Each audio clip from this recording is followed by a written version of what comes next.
The most successful land investors don't guess. They follow a system. They don't pick counties at random. They use a proven research process to uncover markets primed for fast sales and massive returns. After helping thousands of students build profitable land businesses, we've refined this strategy into a repeatable process that spots land gold mines hiding in plain sight. In tonight's episode, we'll walk you through the exact approach we use to find counties where land sells fast, often with big returns. You'll learn what indicators we check before entering any market, which overlooked signals separate good counties from great ones, why competition isn't the enemy, it's a clue. If you want to find better deals, sell faster, and scale smarter, don't miss this one. Welcome to Nite Cap. What's up, fellas? I'm joined tonight by handsome Rob, John Burnett. John, good to see you, brother. Good to see you, Mark. The Zen Master. Breathe in the marketing. Breathe out the mailing. Breathe in the mailing, breathe out the marketing. I forget the M&Ms. Mike Zato. Mike, how are you? Great. Nice to be here. Nice to see you. Good to see you. And the dude buddy, the Nite Cap OG, Scott Bossman. Scott, how are you? I'm doing very well, Mark. Glad to be here. It's great. Well, I just want to tell you guys that this is a great topic, and it's a fundamental topic. The reason it is that I don't care how great you are at due diligence. I don't care how great you are at marketing. I don't care how great you are at sales. If you get this wrong, everything goes off the rails. Picking the right market, picking the right county is the foundation to this business. And so I'm really excited to go deep into this topic.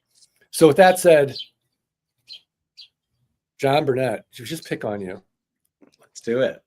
You're a brand new land investor, as Mike would say. Nice try. Thank you. Appreciate that. How do you pick a good county? How do you pick a great county? What's the difference? So, I mean, when I first jumped into this as a brand new investor, one of the things that they said was to go where the other investors are, right? And it's like fishing, right? Like you go to a lake and you want to go where you see the other people fishing, right? You want to go where the fish are, right? And it's the same thing in this business. I still do the bulk of my deals in the first county I ever mailed to. And it's not an unpopular county, right? And so for me, like I ended up picking a county because I wanted to see an area where other investors were and where there was a proven record of success that it worked with the model. And then it just came down to things like my budget, like how much money do I actually want to spend on property? And so we picked an area where we ticked both of those boxes. And, you know, here I am on this podcast 8 years later. So. Okay. So there's a lot to unpack there. And so what's interesting to me is, number one, you're in a county that's not unpopular. Yeah. And so how do you fight the fear that, you know, let's say you have a bad week, you don't get a sale, or you send out, 100 offers letters and nobody responds. Like, how do you fight the fear? Like, oh, well, it looks like this county is now saturated. And you go on Facebook or you go on Instagram and people are chiming in, oh, these guys talk about these big land margins and they're not there anymore, right? Maybe that was like that in 2018 right? But today the market's changed, right? How do you fight that fear? I mean, I think part of it is like just being in the community and seeing other people seeing success, right? So that is helpful, right? I can see what people are buying for. I can see what they're selling for, right? And so when you see other people seeing success in an area, that's really helpful. I have found there's some seasonality. Sometimes prices go up and sometimes prices go up on the buy side and it lags a little bit on the sell side, or sometimes, which is the one I like, it goes the other way around. It bumps up on the sell side and then takes a little while to catch up on the buy side. And so I have seen some seasonality and some changes in there, but I think that for me, a lot of it just comes down to like, I mean, 8 years in, it just kind of, I don't know. I've seen it work pretty consistently, right? And so for me, it's just seeing my own track record in this county and then also seeing other people and seeing what they're able to accomplish. Yeah. Yeah. Mike, do you think that people, when they start and they don't have the faith that John has after 8 years of experience, that they're more likely to hold on to an excuse? Okay, the county's saturated now, and I need to either go to a different county, or this business just isn't a good business anymore. Let's go into ATM investing, better margins. I think that's possible. I think, but personally, Mark, I think of what is most difficult for people in the beginning is most people gravitate to what they know. And many of the areas they know are not going to work for our model. For example, I live in Massachusetts. If I wanted to use Massachusetts as my area for acquiring land, it doesn't fit our model. But that's what I'm familiar with. So naturally, when I talk to people over the years that are getting into this business, that's one of the most difficult things to overcome is like, well, this is what I know. I want to start where I know. But the reality is you need to get comfortable in areas that you don't know. And that's the real trick, right? Is becoming comfortable buying land that you never visit, becoming comfortable going to areas that you have never known. But you go there because you follow, as we were talking, you've already mentioned, we follow established markets, right? So we have to get over our own prejudice at first, like, hey, this is what I know. I'll start here, because that can lead to a real problem, right? Because most likely we're not going to find the deals and we're going to feel like the model isn't working. So I hear what you're saying, Mark, but I feel like that's an important thing I want to make at the very beginning here is like that many people just gravitate to where they know, but it's like that book, Where the Wild Things Are. Remember that book, Where the Wild Things Are? Is that Maurice Sendak? Yeah. Max, I think, was the kid in it. Like, you got to go off where it's like where the investors are, and they're not in your backyard, most likely. Occasionally, some of you out there will live in an area where in your backyard the wild things are, but there's no wild things in my backyard. So I have to go on a little journey and find those places. And that's the difficult thing in the beginning. Yeah. I mean, Scott, I'd be curious, what's the difference between a good county and a great county? Oh, a good county, a great county. Well, not many good counties are not great counties, and not many great counties are not good counties, in my opinion. How's that? I got a giggle out of Mark. So what makes a good? I love the paradox. It'd be a lot easier to answer what makes a bad county and what makes a great county. Okay. Let me rephrase. What makes a bad county versus a good or great county? Because I think you're right. I think if it's a good county, it could be a great county, right? Like John Burnett, when he first started, he's like, "Oh, this is a good county," and then 8 years later, because he knows it so well, now it's a great county. Yeah. So exactly right. I think a good county all starts with, especially for beginners now, right? It all starts with, where can you find proof in the pudding that land is being bought there and land is being sold there? And there's some data analysis that you can do there. It's also about affordability, right? I would say most people that start this are starting with $5,000 to $10,000 to $20,000. You can start even with less than $5,000. But to find a county where land is affordable, I think is really important when you're first starting out. And to go where other land investors are. If you see Mike Zano in a county, pretty, you could probably venture to guess it's a pretty good county, right? Yeah. So I think a good county initially is just counties where you see other people working, like John mentioned, counties that are affordable, where you can buy land for $500, $1,000, $2,000, $3,000, which you can really do in a lot of different places in this country, even still today, and be able to turn around and sell those to a really large buyer pool, right? So you want to Yeah. work in areas where we can buy at a deep discount, but also sell. Now, what makes a great county over time, I think, is you getting to really know that county, right? You build a buyers list in that county. You get repeat buyers in that county. You get to know the county, even though you've never been there. You know every little nook and cranny of that county, and you know the different types of land. You know the different types of subdivisions, and you know the pricing in that area.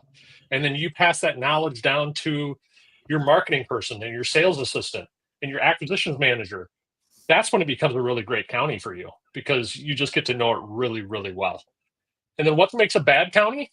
I work in bad counties. I've gone off the beaten path where I'm like, look at all this land. There's a gazillion 1-acre parcels there. It looks like the moon. Nobody's living there. No land investors are there. I'm going to go buy it all and I'm going to sell it all. We bought a lot of land there, but it took a long time to sell. So I broke I deviated from what we taught there and tried a new area where I couldn't find a lot of data. And it ended up being a mistake, I guess.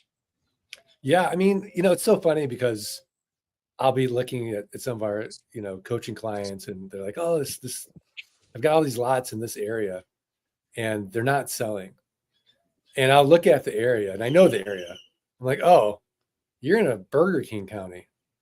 Like, what? I'm like, yeah, you're in a Burger King county. Like, what do you mean? I'm like, well, you want to be in an In-N-Out county. You go to In-N-Out Burger, right? And there's a line, and they're just selling these burgers fast, right? People can't get enough In-N-Out Burger. Burger King, there's no line, right? They're everywhere. And though eventually, yeah, I'll eat Burger King eventually.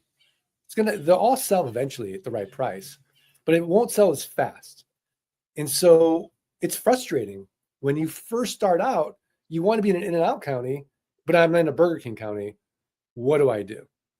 And the answer, unfortunately, is patience, or you wholesale. Because if you're either going to wholesale or you're just going to be patient on the retail side.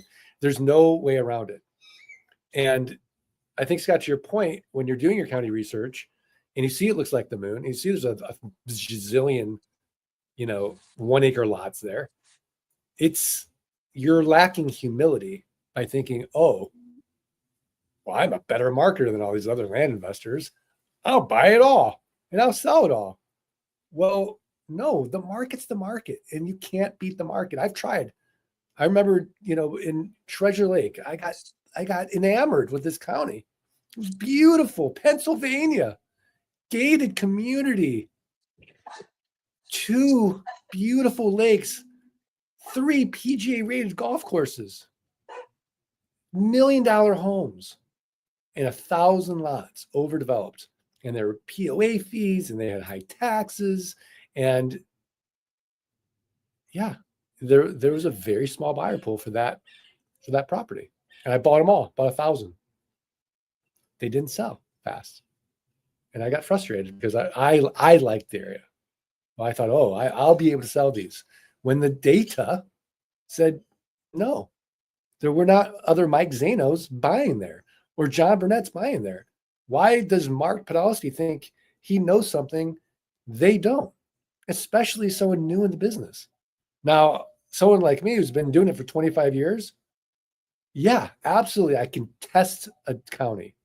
I know how to do that. And I can sleep well at night knowing that if it sells, it doesn't sell, I've done a test. But when you first start out, that's not what you want to do. You want to definitively know you're in a good market. And so I think it's frustrating. But John, I'd be curious as a newbie, right? You're looking at this county and you don't like it. It looks like it's a piece of desert in the middle of nowhere. I wouldn't buy it. You wouldn't buy it. Who's buying it? It looks like all the land investors are buying it, but I can't visualize anyone else who would buy it. I don't like it. None of my friends would like it. If I tell my mom I bought a piece of property 3 hours from the nearest city, for $500, she's going to be like, you just lost $500. You'll never sell it. Right? How do you answer that?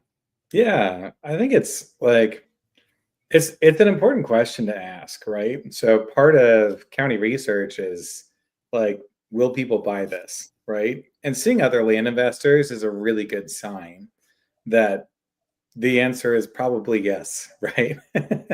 And so for me, when I'm looking at an area, there's generally three core criteria that I look for that indicate that I can sell this property. One is access, right? I want there to be access, ideally both legal and physical, right? And then another would be I want something where there's ideally some recreational potential, right? And then the third thing would be ability to build, right? And off grid is fine. I love off grid. And sometimes one of those three things won't necessarily be in place, but the other ones will be very strong and I'll buy anyways. But if I've got those three things in place, generally I can move a property because for me, my buyers, they're generally looking for, they like the idea of land ownership. Like for a lot of people, this is their first real estate purchase ever. And to do that and to pick up 5 acres or an acre, like it's a big deal. That's like your own football field. And you own an acre, it's like a football field in the middle of an area with a terrain that you like, right? And so my buyers, they like the idea of land ownership and investment, right? And then they like the idea of having a spot that they can recreate and a spot that they can build on someday, right? And so if I can tick those boxes, then I can sell a piece of property. So okay. And so there's no psychological barrier for you if John doesn't like that property. Like John wouldn't buy that property. right. There is, I mean, I have had like areas sometimes where I just struggle to market it, right? Like there's this one county, man, like I knew investors and they're selling so many of these. And for me, like I just kind of struggled to like market it a little bit more. And so I just sold it to those other investors, and so so sometimes you might find a county where you need to be able to catch the magic in the land, and it's always there. The reality is it is there, right? But you need to be able to capture that and to be able to market that property effectively. Yeah, I love that. Mike, what are your thoughts about that? Especially as a newer land investor, you're looking at these markets and you don't resonate with it. Yeah. I've talked to people about this, Mark, and I always put the analogy out there, say you owned a donut shop and you didn't like blueberry donuts. Would you take them off the shelf? Because you don't like blueberry donuts. But there's a ton of people that love blueberry donuts. There's land. Yeah, you don't like blueberry donuts. No, I love them. I don't like them. I love them. Love them. But can you imagine somebody, just saying, I don't want to eat this, so I'm not going to sell this. That'd be crazy. I mean, how many sales would they lose? Everybody comes in for a coffee. You mean you don't have blueberry donuts? They may not come back. These people love blueberry donuts. So, we can't let our own personal bias get in the way of, it's like, is there somebody that's interested in this land? And if so, we're going to market to them, that particular avatar. So you got to really let that part go. There's, dozens of properties outside of El Paso, Mark, and, you and I probably wouldn't love it. Low-lying sagebrush, tumbleweeds, mountain views. But the people in El Paso, they can shoot their guns, ride their horses. They can go do whatever they want out there, unrestricted. It's a slice of heaven for them. So if I were to put my personal judgment on it, I would miss a market. Yeah, I love that. I like to use the analogy about McDonald's in the sense, like I personally don't eat McDonald's, but a billion people do. But I certainly would buy a McDonald's franchise. Yeah. And not eat the food. Yeah. Right. And I think so. I think the blueberry donut analogy is inferior, but very good. Worked 30 years ago. When I got out of college, I went and worked as assistant manager at McDonald's. And I was on this clean diet. And the first thing the manager does, he comes out, sits down. Okay, what you need to do is you need to sample the food every day, make sure it's good. And I'm like, so he brings out all these sandwiches. I'm supposed to take a bite of all this food. And there I am, like very strict diet at the time, and I was like, oh man, this is not going to work out. It's like, yeah, you're going to know. This brings out one of everything. You're going to try it all. I'm like, oh, no. Yeah. Stop me. Yeah. I mean, for sure. I mean, Scott, you know, let's say I'm a new land investor and I see these lots and they just look like they're in the middle of nowhere. They don't look pretty to me. And yet there's a certain pool for the business part of it, but I don't love the product, right? This product of land, because, you know, number one, I don't like it personally. And then number two, I can't visualize who would buy it. And I can't wrap my head around the fact, like everyone needs a house to live. Nobody needs a piece of land.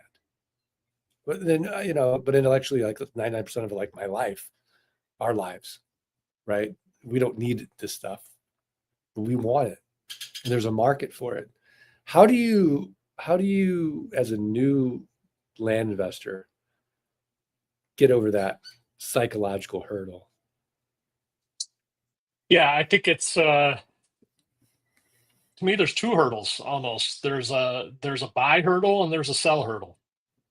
So the buying hurdle, I think, is a little bit easier to get over because you can find the data. You can find proof that land deals are being done in this area. You can see that Mike Zano and John Burnett are in this area. You can maybe see what they even bought the land for. You can see what people are listing the land for, what people are selling the land for. And that's a little bit more data driven, in my opinion. So let's buy this asset at 25, 30 cents on the dollar and put that in our portfolio. Now, the next hurdle is selling it. And that's where I see a lot of people get hung up because a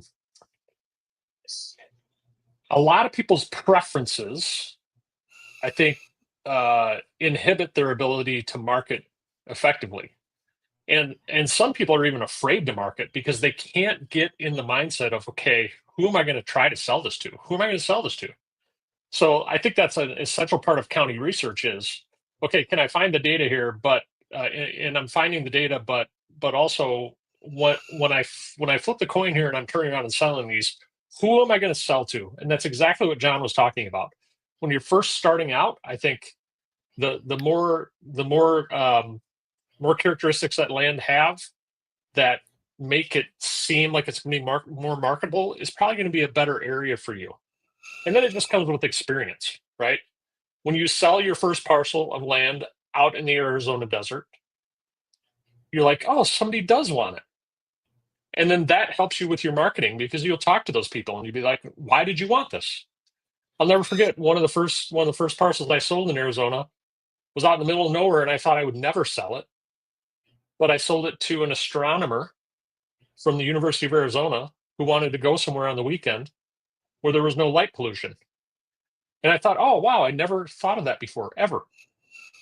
But now there's a tick in the column there where, okay, this guy wants it. I didn't necessarily want it, but this guy wants it. And then you run into more and more and more people who want it.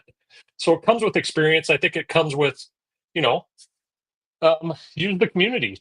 Go to the Facebook group and say, who would buy this land? And a lot of people chime in and tell you. Rely on the community. Rely on the data you're seeing on the buy side. Try to get in the mind of your buyer. You can also use ChatGPT. Yeah. You can also We didn't have ChatGPT back in the day. Yeah, I'll tell you what, these youngins coming into this business now are so spoiled. Like LG Pass now has Land Geek data powered by Zamplo, and you can go in, you can draw polygons, you can skip trace the neighbors, you can get pricing data. It's so unfair. The data is just driven. You click a button, you see all the Zillow listings, what they paid, what they sold it for. But it's data driven. We didn't have it. Of course we had it, but there was a lot of work to do it. What did you say it was integrated with? It's integrated with did you say LG Pass? Yeah, today. Yeah, we did a demo. We just started it today. With Zamplo, Mike. Yeah, it's powered by Zamplo. I knew it was going on, but I didn't know I guess the scope of it. It's amazing. It's a game changer. It is a game changer. I think we should drink to it. I didn't bring my drink out. Hold on. Can I go get my drink? I'll be right back. Please. I don't have a real.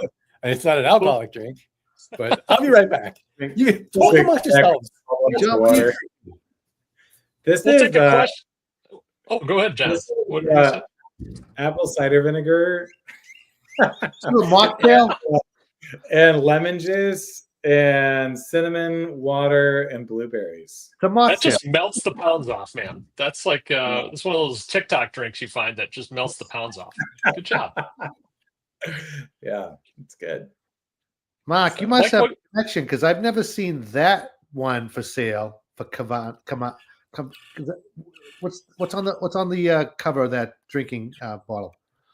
I can't tell you. This is not my bottle. It has. I can't tell you. It is inappropriate. Oh, okay. Oh, okay. All right. Yeah, but it's a nice bottle. It's a thermal flask. Ooh. Yeah, it's lame. I have a Chianti. Oh, a Chianti. Chianti. You have some fava beans? Yeah. It's such iconic. It's so iconic, isn't it? Chianti. He says Chianti, though. Chianti. Yeah. I have. This is actually. This is a prize from Kentucky. Woodford Reserve cask finish Madeira cask from Wow. the outside Portugal, and wow. yeah, very very yummy. Wow. Is that what a Madeira mushroom is, or a Madeira sauce? Is that same? You know, that's a good question. I bet it is. If only there was a way to find out. Right? I noticed isn't about. I'll go to my encyclopedia within the M and look it up.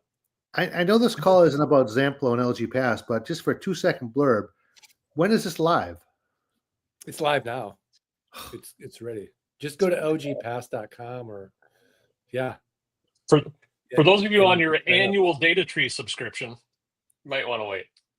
You might want to wait. Yeah, I mean, and you're going to get a 20% discount through LG Pass. Yeah. Did you guys ever use those like Lenovo stick computers and like build a scraper? Remember that? Never built Yeah, a scraper, but I did. Yeah. Yeah, I built the scraper. I remember going to bed and being very excited about waking up in the morning with data. It's like Christmas. Yeah. Yeah, it was amazing. But think how long it took. And you couldn't really manipulate the data. You just had data. Now we can manipulate it. I mean, you can see the little dots and you can add and you can draw. And I mean, it's not that we've had these tools for a while now, but to integrate it now with our own tool where the user doesn't have to sort of bounce back and forth from this tool to that tool to this tool. Now take it in and make a CSV file and download the CSV file. Now I got to match APN to APN, name to name, right? Price to price. It's all right there for you as well. It automatic because we've integrated with it, so you just automatically do it, and it just it helps your due diligence reports as well. So, but to Mike's point, I don't want to go off on a tangent on this. I want to really stick to county research and whatever the hell you guys are drinking. It's Nite Cap. We missed you last week, though. We had a great interview with Kirk Stewart last week. Mark, Tell me. he's killing it. He started in November. He's bought 70 properties. He's sold 40 in 6 months. Yeah, I mean, I think that. Well, first of all, I think that's great, but he's not typical, right? No, I mean, I hope it. If you guys watch that podcast, you're like, oh, I want to be Kirk Stewart. I right? Like I want to be LeBron James. I'm not, right? Yeah. I might be a middling NBA player. In this analogy, I'll never be in the NBA. But what I'm saying is like I wouldn't say, oh, I'm going to be a Kirk Stewart, right? I would say this is something you can aspire to be. If he can do it, you can do it. But don't think that that's typical, right? It's just not. But that's great for him. But what is more interesting to me is what is he doing that the average land investor is not? Did you guys uncover any of that? Oh, that's kind of cool. Although it's not typical, the fact that it's possible is pretty exciting. Mm-hmm. Well, 100%. Yeah. I mean, Try and Quinn are now at $1 million enterprise value business in what, a little less than 2 years. Which, I mean, think about that. That's insane. Again, not typical, but it's possible. Yeah. Mm-hmm. Right. I mean, we have so many examples of this. People with, crazy cash flow numbers. But again, it's not typical, it's possible. Yeah. And I think that the problem with the typical, coaching model marketing is, it's like, hey, give us your money. We're going to teach you how to do this. And you're going to be like a Kirk Stewart, right? And it's not honest, Yeah. right? What's honest is that you're going to get the tools and the skills and the models, and it's possible for you to do this with a combination of persistence and grit, and how much capital you have, how much money, how much time do you have, what skill sets do you have coming in, but eventually you'll get there. But like Scott Todd, 17 months and 3 days, quit his Fortune 500, Fortune 50 job. It took me 18 months, but I had an investment banking background. I might have had more capital than the average person. So I feel like there's that part of it where when you come in and it's like, oh, that's why I want to do it. No, you've got to do what's best for you, your budget, your time, and then just be patient, because it's like planting a tree. And either way, the tree is going to grow if you keep watering it. And it's going to get bigger and bigger and bigger every single year. But if you're upset because in 6 months you didn't grow into an oak, and this guy did, it's not, you're just setting yourself for disappointment. Mark, you're exactly right. And I think of all of the people who maybe they didn't have all the time and they didn't have all the capital, but they had the drive and they still made it work. And I'm thinking of like some of our younger investors who have started in college even, right? Yeah. How about your cousin Cole? Cole, like my nephew. He's my Your nephew. Your nephew. Yeah. How old is he? He just got married a couple weekends ago. He's got to be like 26, 27 now. But when he started, he was 23. 23-year-old little ankle biter in the land business, trying to make it work with no money, no time. Yep. What's he at and now? With consistency, he did it. Yeah. And he's so grateful. He's like, I don't ever have to do anything else. I'm going to be a land investor. He's in his 20s. He's in his 20s. Yeah. Yeah. So, yeah. It's good stuff. Well, okay, let's get back to county research. I'm sorry. We digress. That digression. Eliza Kaplan's like, can you please answer my question? What? Yeah. Can Mark not come on next week? I like it when he's not there. Yeah. So, Eliza, would you start in your own state? And Mike, I'm going to let you answer that because you did touch on it earlier. It just depends where you live, Mark. Some people live in areas where this model works. I mean, I think if you look at the basic idea behind our model, you want to be 3 to 4 hours out of a major city. You want to have an abundance of opportunity. No, not 3 to 4 hours. I think you're an hour to 3 hours. Well, okay. Maybe 2 to 3 hours. Well, I guess, okay. You want to be in a distance where people would leave and go and get away from it all. And that could be, you're right. Because like I said earlier, you're 100% correct. El Paso, these properties I have are like an hour and a half away. Yeah. So you want to be a few hours or just enough distance where people can get away from it all. But also you want to have an abundance of opportunity. So I have, people in my area will go to Maine to get away, but it meets the first criteria, but not the second one. There's no subdivisions that have thousands of properties similar size and shape. So you can't price them quickly and efficiently. You can do that. You want to have low annual taxes, right?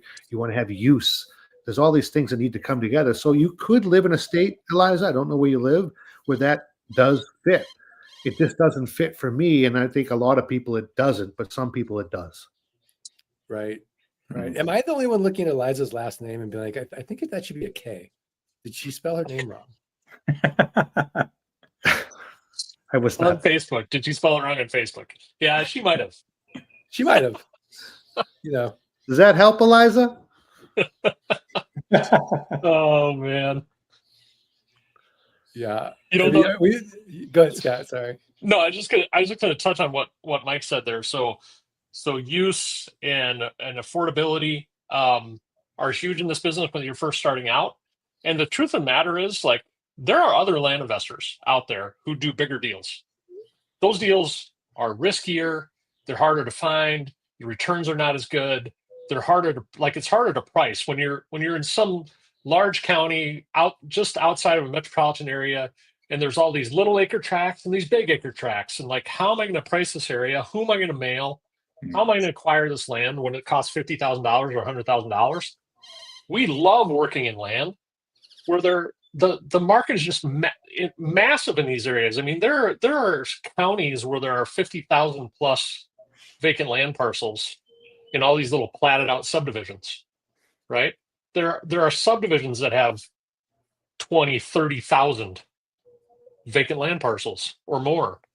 And like Mike said, those areas are easier to work with when you're first starting. If you've got a low budget and you want more efficient use of your time, and you want better data-driven county research to be able to start working in an area. Yeah, I love that. I love that.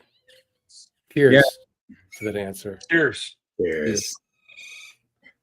Mike wasn't going to drink though. He didn't like that. He didn't like that response. Mike, what did you say? I thought it was phenomenal. Right. Mm-hmm. Yeah. Yeah. Pretty passive aggressive, Mike. I'd say to that. Yeah, it really was. It really was. Yeah. John. What? Oh, Eliza, thank you, in Arizona. Okay. Arizona. My neighbor. What part? Fantastic, Eliza. Who would start in Arizona? Yeah. By the way, who would start in Colorado? This reminds me of a Kirby Enthusiasm episode. I was drinking next to Laura last night at some friend's house, and guess what she did? She plopped, and my wine went all over the place. She plopped? She plopped onto the couch next to me, and the wine went everywhere. Wow. Larry David would be out of his mind. Out of his mind. Plopped. We have a couple coffee tables, and somehow like Target started selling coffee tables with 3 legs, which basically makes it a catapult in any given direction. Where because my kids will walk by and they'll just like start sitting down, and then whatever is sitting on it just immediately flies through the air. And so we've had a lot of spilled drinks and food on the carpet. It's very exciting. Can you imagine going to the Burnett house, 22 kids? Can you imagine baby proofing that thing? Yeah, it's a challenge. It's a challenge. Don't buy There's Cheetos dust everywhere. Yeah, just Cheetos dust. Yeah. All over Everywhere. Yeah. Val is not going to, she's like, look, these kids eat organic, beautiful, healthy food. It's organic. Stop, Bossman. It's organic. Cheese. It's fine. Yeah. For sure. Yeah. Sure.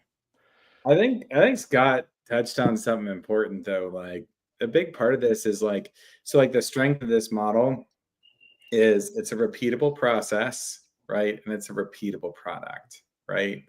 And you need a repeatable product. You need something that scales. Because like when I market to an area that I know well, right? When you've got consistent variables, you market to that area, and I already know what my margins are. I know what I can buy this property for, right? And if I've got a wide enough area, I can just continue to churn through that list over and over and over again. You pick an area with, you pick a subdivision with 20, 30, 40 properties, like you might get one every few years, right? Maybe, right? As you churn through that over and over again. So you need to have that level of repeatability. And if you move away from that, everything gets way, way more complex, right? And you can't really systematize. Yeah, I think that's such a good point, John, is that this is a business. And so many people think, oh, I'm just going to make some quick cash. And you know, I don't know. I shouldn't say that. Right. But I get the sense, I don't really know what people think, but I get the sense that the marketing is, hey, I bought this for this and I sold it for this. And no part of the other story is discussed at all. Like, it's just, I made a lot of money. And that's the end of the story. It's like, oh, but that's not the real story. Is you want a repeatable business that's high margin and has good cash flow. That's a good business. Mhm. And then to scale it, you have to have 3 levers: other people's time, software and automation, and other people's money. And then you combine that with a fundamental asset that can't be destroyed, nothing to maintain, nothing to protect, boring. It's not sexy, right? You're not going to be the life of the party telling people that you buy property, you buy dirt, and you sell it on terms and make a cash flow For less Right? than $5,000. for less than $5,000. Like, no one's impressed, right? You go and say, hey, I bought this building for $1 million and I have all these tenants and I have all this debt and I have I have this property management, and I hope that no one calls at 2 a.m, but I've got all these doors. Oh, I want to talk to that person, right? You're the lonely land guy at the party. Everyone else wants to talk about the house flipping and the landlords and the multifamily people, or the person who developed a software company, or whatever it is. Like, everything else in the world sucks here, but we have the best passive income model and the best business, in the sense that there's low competition. It's a massive market, high margin, great cash flow, and it scales. And you can do it from anywhere in the world. All that is to say that it doesn't matter if you can't pick the right market, and if you can't pick the right county, and you think county research is boring or unimportant. It is, I would argue, the most important thing in this business. Mhm. Mark, are you saying trade doors for dirt? Yeah, I'm saying trade doors for dirt. I actually just bought that domain. Doors to dirt. Trade doors for dirt.com. And we're gonna go after the miserable landlords in the country. Well, Am I the only one that thinks Mark's at the animal kingdom? there's a lot of chirping going on. I feel like I'm at a beautiful resort. I needed a vacation from my vacation. Is that so wrong? Definitely at Animal Kingdom. Oh no, Jared Bell. Cheers, guys. Mark. Right on point, Jared. Perfect. Thank you. Right on point, Jared. Timing was special there. Mark just found the brightest place he possibly could. Right? Yeah. Oh, man. That's funny. Yeah, Scott's like, you're not allowed to go into your office anymore. You go to the jungle. That's right. That's where you belong. You filthy animal. Man. Filthy animal. Oh. Let's see what else. Where do Let's you see go what from else. here, Scott? Yeah. I don't know. I think I have some. I think there's one. Oh, a game? You want to play a game? Yeah, Oh, I I think love your games. Okay, let's play a game. Let's play a game. This is What do you great. got in mind? Well, you're like, I love your Well, you said it like you had an idea, Scott. No. Yeah. I thought you were prepared for this podcast. No. That was a layup because you had an idea. We're No, gonna play I was gonna echo one last thing about trading doors for Dirt. dirt. Yeah. In that, with dirt, there literally is just an ocean of opportunity with dirt. Like, it's just crazy. Sounds How- like wet dirt. What's that? ocean and dirt, mud, wet dirt. I mean, anyway, whatever, Zano. I'm sorry. You know what I'm getting at. Mike is on fire tonight. There's not an ocean of opportunity with multifamily right now, No. single family, flipping. There's just not. And so it's a great time, I think, to get in the You have land a great business. analogy, Scott. Talk about the realtors and houses and how's that go? You have a great way that you phrase that. Well, I don't. It's not really an analogy. It's just there's millions of realtors, land flippers, single multifamily home investors fighting for a few 100,000 homes on the market. But there's a few thousand land investors fighting for millions of vacant land parcels under $5,000. Yeah, the odds are in our favor. And the other thing about county research is once you find the right county and you just remain consistent, you really never not have land to buy.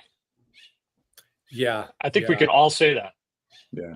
Yeah. You know, what's interesting is legendary land investor Scott Todd talks about this at boot camp because of the beachhead strategy. And so when you first start out, you stay in that one county, that one market, and you master it. And you don't go into a different county until you've mastered that beachhead. And when you look at the analysis of the way other businesses start, they start with a beachhead strategy. They start in one market. Do you know that Uber started on one street in San Francisco? One street, and they started on that beachhead. And then they expanded into a little other part of San Francisco, and they just kept expanding the beachhead. And now, you know, we all take Ubers for the most part, right? If you're in Arizona, you can take a Waymo, which is again a beachhead strategy. They started just in the Phoenix market, and it's owned by Google, and it's self-driving vehicles. It's fantastic because if you're like me and you don't want to talk to somebody, and you don't want to tip somebody, you take a Waymo. It's great. You got to trust software a little bit, though. It's kind of scary.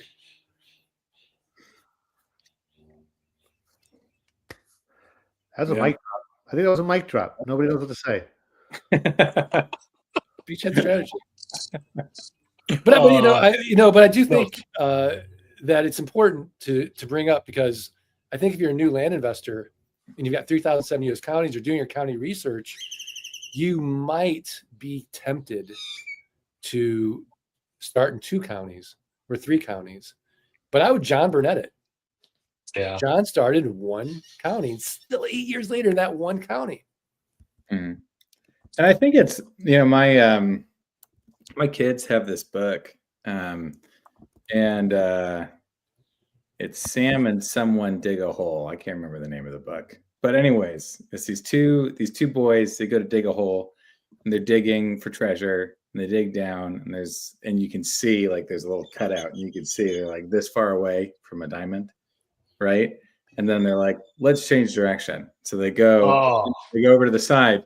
So they go over to the side, and they're digging sideways, and then they're like this far away from an even bigger diamond, and they're like, let's go down again. And so they go down, and so it repeats and repeats and repeats, and then they end up with a bone, and they're like, we found treasure. But I feel like sometimes we can do that when we are sending mail, and I like Scott mentioned like those two the 2 hurdles. There's the buy hurdle and the sell hurdle. And if you're not careful, you can come to that hurdle, and before you actually figure it out and overcome it, and that, you know, that moment happens where it clicks and takes off. Instead, you pivot to a new county and you start all over again. And so I think that, you know, and I pivoted to new counties occasionally, right? I mean, outside of like I've had my core county and then jumped around in other counties a little bit. But I think it's really important to do the work and try to understand how to make that work. Because when it does, you know, that's when things can really take off for you. I love that. I actually think the intermediate land investor makes a fatal mistake in the sense they get bored making money in their county. I can't tell you how many times I see it happen. It's like, oh, I'm bored. Well, you're bored of making money in this county, but they get bored. They want to change up their marketing. They want to change up their pricing. We're mimetic in the sense that, like, if we see someone else doing something, we want to copy what they're doing. And so even though I'm successful in this county, and I've been successful in this county for a year or two, I see Mike's in this county. Oh, maybe that's better. No, you're great at that. Stay with it. And, like, Mike, Winnie the Pooh it. Eat the honey. Keep eating the honey until the honey's gone. Get super fat on the county honey. I do like honey. It reminds me of something my dad told me when I was in just getting into high school, and some girl broke my heart, and it's like, at your age, kids are fickle. They don't stay with one thing; they move to another. And so we don't want to be a fickle land investor, right? There's a word, Scott, a Scrabble word for you: fickle. Fickle. Don't be fickle. Fickle. You want The points there. you want depth, not width. You want to go deep into one area, and you don't want to you don't want to be fickle. Don't be the fickle land investor. In fact, I'm going to write a book, The Fickle Land Investor. I'm writing it. Fickle land investor. I mean, I was just talking today. Great doors for dirt. It's great. Yeah, I mean, I was just talking Story today of about a land investor. yeah, how like people start in something, it gets hard, and they jump to something else, Yeah. and then they go to that something else, like then they just realize, oh my God, that's hard too, Yeah. and they jump to something else. Like there's this idea that something's going to be easy. So it's a life lesson. Nothing is. It's just like, I mean, I'm sure the heartbreaker did the same thing. Thought it'd be easy with somebody else, went to somebody else. It just started with saying it was all. I'm sorry, Mike. Yeah. Yeah, no, it was a heartbreak. You're right. And thanks for bringing it up. It was very painful. Laura always tells me I shouldn't dwell on the past, and I always tell these stories, but it was difficult. And now we're telling them in front of millions. I'm sure Laura will be happy. Yeah, and Mike, I appreciate your vulnerability, Right? Yeah. because Your I think honesty and- honestly, because like let's be honest. Let's be honest. Everyone's had a heartbreak, Yes. right? And if you haven't had a heartbreak, then you're not fully living. Right. And that's something else to look at, right? For sure. So thank you for sharing. Look how sad he is now, though. He's like, eyes are drooping. Yeah. I'm sorry, Mike. I've had counties break my heart. Yeah. Right? And it feels like a real loss when I was buying for $2,500 for years, and I was making so much money in that county, and then all of a sudden I couldn't get those deals anymore at that price, and then I had to go to 3,000, and then 3,500. It was heartbreaking, but you get over it. You can't. The margins stay the same. The margins stay the same, but that initial change is heartbreaking because you think you know that county so well. Like the markets are changing. Yeah, for sure. Well, let's end with a little advice for Ricky. How's that sound? And then because we're coming up on an hour here, so let's pick on Mike. So Mike, Ricky, yeah, we're gonna pick on you. I'm still recovered from the last topic. Pat Benatar wrote a song about this. Do you know the song? Pat Benatar.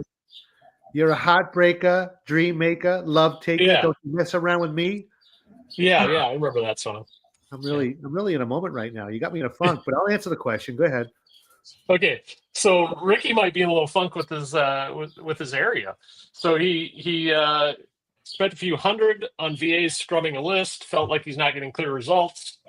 Thinks he made a mistake going east instead of west, maybe. Two things to unpack here, Scott. First of all, Right. Ricky, I don't know how long you've been doing it, so this just general advice. Sometimes we outsource things too quickly. So we want to just move right to the VAs, and the VAs are incredible. They really take the heavy lifting off of us, the repeatable, redundant process we go through. But if you haven't successfully scrubbed a list yourself first and then handing it off to a VA, I feel like that could be. I'm not saying that's what you did, Ricky. I'm just saying that it's a good lesson to bring up based on this topic. We want to do something first. And we had this word a few weeks ago, and I still can't say it, Mark. What is it? The Abdicate. abdicate. We don't want to abdicate versus delegate. Yeah, right. So delegate means that you've understood it, you've done it. I'm guessing, right, Mark? And then you 100%. You know what has to be done. But abdicate is like, oh, just go do this for me because I really don't know how to do it. You can do it better than me. Please do it. Yeah.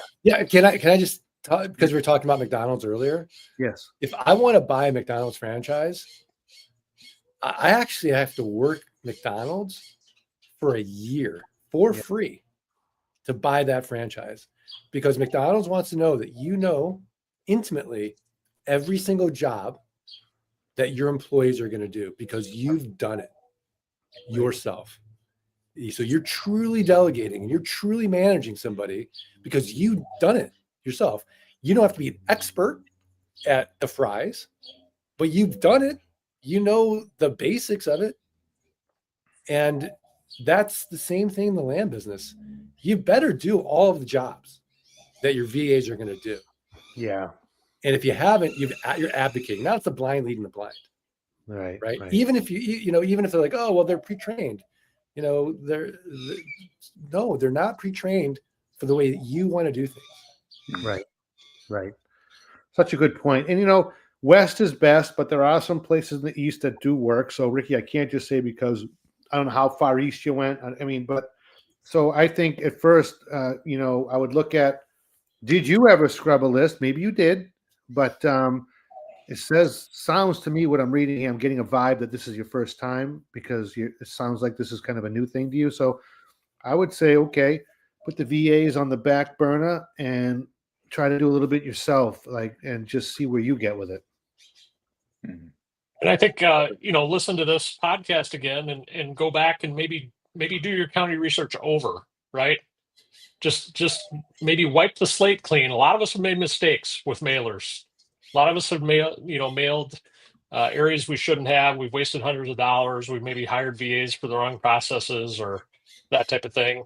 So, maybe wipe the slate clean, go back to the beginning, go to some of the land selling websites and see where other land investors are working, hang out in the Facebook group and the Mighty Networks group and see where other land investors are working, and start there, and then try to do a little data collection after that, and then take action again.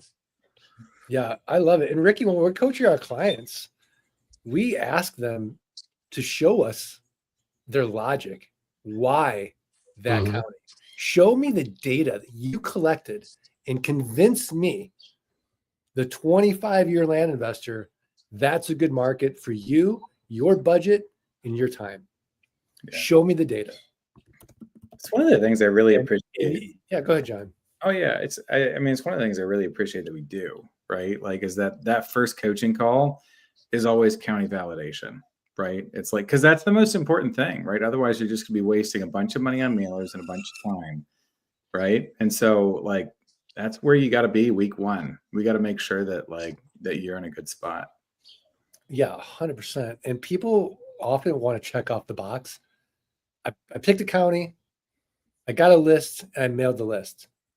But they didn't go that deeper piece of why that county. What did the data show you that is a good county for you? And just taking that extra 30 minutes or hour could be the difference between a good and great county, as Scott would say, there's no difference, and a Burger King bad county.